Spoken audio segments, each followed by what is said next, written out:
मेरे साथ जुड़े हुए हैं विनय। छठ को लेकर के क्या कुछ जानकारी है और सरकार किस तरीके से दिल्ली वासियों के लिए साथ ही साथ यूपी बिहार के लोगों के लिए कैसी तैयारियां कर रखी है?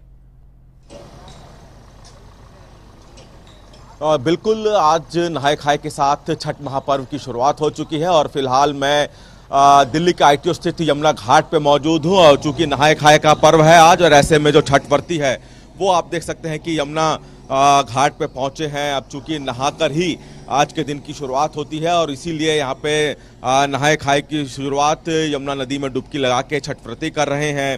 अगर बात की जाए कि किस तरह की तैयारियां, चूंकि यमुना को लेकर लगातार छठ के मौके पर यमुना को लेकर हमेशा राजनीति होती है और लेकिन इस बार दिल्ली सरकार की तरफ से पहले ही संदेश दे दिया गया था, पहले ही ये बात कह दी गई थी कि छठ में इस बार छठ व्रतियों को मैली यमुना में नहीं डूबने दिया जाएगा, केमिकल युक्त यमुना में नहीं डूबने दिया जाएगा, डुबकी साफ यमुना में लगाई जाएगी। और वही आपको देखने को मिल रहा है कि छठ व्रती यहाँ पे आस्था के साथ पहुंचे हैं छठ व्रती। और चूंकि जब अर्घ दिया जाएगा उसको लेकर भी यहाँ पे व्यवस्थाएं की गई हैं। यहाँ पे जो छठ व्रती हैं उनसे जानने की कोशिश करते हैं कि किस तरह की व्यवस्थाएं लगी हैं। आज से छठ महापर्व की शुरुआत हो रही है, आप लोग यमुना किनारे पहुंचे हैं, क्या कहना चाहेंगे व्यवस्थाओं को लेकर, कैसी व्यवस्थाएं हैं? पहले से तो बहुत बेहतर है, लेकिन थोड़ा थोड़ा और कमी है, जो थोड़ा पानी से स्मेल आ रहा है, थोड़ा कपड़े उपड़े चेंज करने के लिए व्यवस्था किया जाए। आज से शुरुआत हो गई है छठ महापर्व की, क्या क्या रहता है आने वाले 3 दिनों से? आज जैसे नहाई खाए है, आज नहा पूजा वूजा करके साफ सुथरा करके कदुआ चावल खाएंगे। और कल है एक पहला फर्स्ट व्रत है, जो सारे दिन व्रत रह के रात को खरना होगा, खरना के बाद थोड़ा प्रसाद खाएंगे, फिर 48 घंटा जो है इसे भूखे रहेंगे, व्रत रहेंगे। यमुना को साफ लग रही है पहले के मुकाबले? हाँ, अच्छा लग रहा है, पहले से बहुत बेहतर है, अच्छे है, साफ है बहुत। तो यहाँ पे छठ व्रती हैं जो यहाँ पे आस्था की डुबकी लगाई है, छठ व्रत को लेकर, छठ महापर्व को लेकर शुरुआत हो चुकी है। और अब हम यहाँ पे तैयारियों की बात करें कि किस तरह की तैयारियां यमुना के किनारे की गई है। आप देख सकते हैं कि सबसे पहले, अब चूंकि यमुना आगे बहुत गहरी है तो सबसे पहले बांस की बैरिकेटिंग लगाई गई है, बांस की लकड़ी की बैरिकेटिंग पूरी किनारे पे लगाई गई है ताकि कोई भी श्रद्धालु इस बैरिकेटिंग के आगे ना जा सके, क्योंकि आगे यमुना गहरी है और किसी तरह का हादसा ना हो। यहाँ पे यमुना का जो पानी है वो भी काफी साफ दिखाई दे रहा है, क्योंकि यहाँ पे लगातार सरकार की तरफ से यमुना की सफाई का काम किया जा रहा है। यहाँ पे जो बहाव है यमुना का वो भी काफी अच्छा है, ताकि जो छठ व्रती हैं जब यमुना में डुबकी लगाने पहुंचे, सूर्य भगवान को अर्घ देने पहुंचे, तो किसी तरह की उन्हें परेशानी ना हो। इसके अलावा ये तो छठ घाट के किनारे की जो तस्वीरें हैं हमने आपको दिखाई है। अब इसके अलावा छठ घाट के नजदीक, अब चूंकि यहाँ पे बहुत से छठ व्रती हैं जो कि रात भर रुकते हैं और फिर क्योंकि सुबह सूर्य भगवान को फिर अर्घ देना होता है, तो ऐसे में जो छठ व्रती यहाँ पे रात भर रुकेंगे, उनके जो परिजन रुकेंगे, उनके लिए भी यहाँ पे व्यवस्था की गई है। लगातार काम जारी है व्यवस्था का, टेंट की व्यवस्था की जा रही है। यहाँ पे बाकायदा छठ के जो गीत हैं वो आपको सुनने को मिलेंगे, वो गाए जाएंगे। और हम थोड़ा सा और आगे जाएंगे तो वहां पर भी टेंट लगाए जा रहे हैं ताकि किसी तरह की परेशानी ना हो। आप देख सकते हैं कि यहाँ पे छठ घाट को तैयार करने का काम चल रहा है, क्योंकि यहाँ पे जब अर्घ दिया जाना है, शाम का अर्घ जो होगा, उसके लिए जो भी यहाँ पे छठ व्रती पहुंचेंगे उसको किसी तरह की परेशानी ना हो, उसकी तैयारियां यहाँ पे जोरों पे चल रही है। तो एक तरह से ये कह सकते हैं कि जो छठ व्रती आज यहाँ पहुंचे हैं नहाए खाए के लिए, उनको भी इस बात का एहसास है कि पहले के मुकाबले अब यमुना साफ है, व्यवस्थाएं अच्छी हैं और साथ ही साथ दिल्ली सरकार भी पहले ही कह चुकी है कि इस बार छठ व्रतियों को परेशानी नहीं होगी, यमुना साफ होगी, मॉडल छठ घाट बनाए जाएंगे, छठ घाट पर चाय बिस्किट की व्यवस्था की जाएगी, पीने के पानी की व्यवस्था की जाएगी और तमाम तरह की व्यवस्थाओं की बात दिल्ली सरकार पहले ही कह चुकी है। जी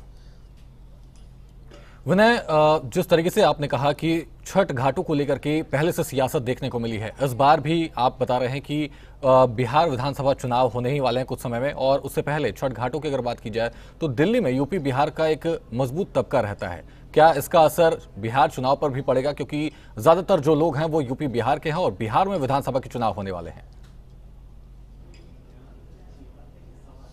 देखिए, लाजमी है कि इससे पहले जब भी हमने देखे हैं कि यमुना की जो तस्वीरें हैं, ऐसी तस्वीरें आती थी जब छठ व्रती कालिंदी कुंज स्थित जो केमिकल इकट्ठा होता था उसमें डुबकी लगाया करते थे और वो एक बहुत बड़ा राजनीतिक विवाद भी बनता रहा है और साथ ही साथ छठ व्रत की जो आस्था है उसके साथ खिलवाड़ होने की बात कहती आई है सरकारें। लेकिन अब जब दिल्ली में नई सरकार आई है, नई सरकार का चूंकि जो एजेंडा, चुनाव में भी हमने एजेंडा देखा था बीजेपी का कि यमुना की सफाई प्रायोरिटी हमेशा लेके चली है बीजेपी, और अब चूंकि छठ महापर्व है और ऐसे में यमुना की सफाई का जो मुद्दा बीजेपी लेके चली थी वो लाजमी है कि छठवर्ती उस मुद्दे को देखना चाहेंगे कि कितनी यमुना बदली है। और अब जब छठवर्ती यमुना के किनारे आ रहे हैं तो वो इस बात का आभास कर रहे हैं कि यमुना पहले से ज्यादा साफ है और तैयारियां और जो व्यवस्थाएं हैं पहले से ज्यादा अच्छी है। तो लाजमी है, इसमें कोई दो राय नहीं है। जब बिहार विधानसभा चुनाव है और जब बिहार के वो लोग जो दिल्ली में रह रहे हैं जब वो इस बात की जानकारी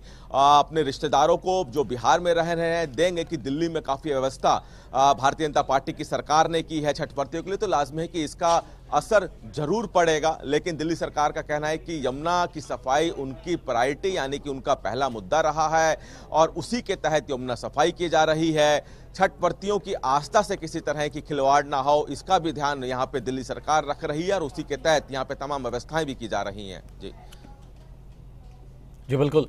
विनय, छठ पर्व को लेकर के दिल्ली सीएम रेखा गुप्ता की तरफ से क्या कुछ बयान सामने आया है? क्योंकि हमने देखा है कि इससे पहले भी वो यमुना घाटों का निरीक्षण करती हुई नजर आई हैं, तो उनकी तरफ से क्या कुछ बयान सामने आया है?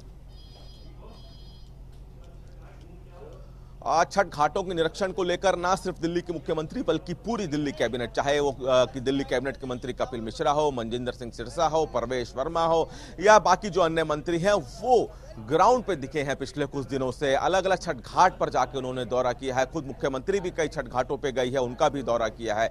मुख्यमंत्री की तरफ से ये साफ कह दिया गया है कि दिल्ली में जितने भी छठ घाट होंगे उनकी व्यवस्थाएं अच्छी होंगी। कई मॉडल छठ घाट बनाने की भी इस बार दिल्ली सरकार की तरफ से बात की गई है।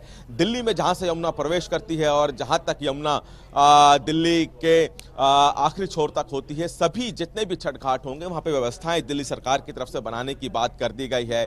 मॉडल छठ घाट होंगे यानी कि वहां पे जो रात्रि रुकने की व्यवस्था तो सभी छठ घाट पे होगी, लेकिन जो मॉडल छठ घाट होंगे उसमें अलग से व्यवस्थाएं भी होंगी। छठ के गीत बजेंगे। साथ ही साथ आप देख रहे हैं कि जिस तरह से यहाँ पे टेंट लगाने की तैयारी है, यानी कि चूंकि हजारों की संख्या में जब यहाँ पे छठवर्ती आएंगे तो उनको किसी तरह की व्यवस्था ना हो, रुकने की व्यवस्था हो, चाय पानी की व्यवस्था हो, ये तमाम तरह की व्यवस्थाओं की बात दिल्ली सरकार साफ कर चुकी है कि इस तरह की व्यवस्थाएं छठ घाटों पे की जाएगी।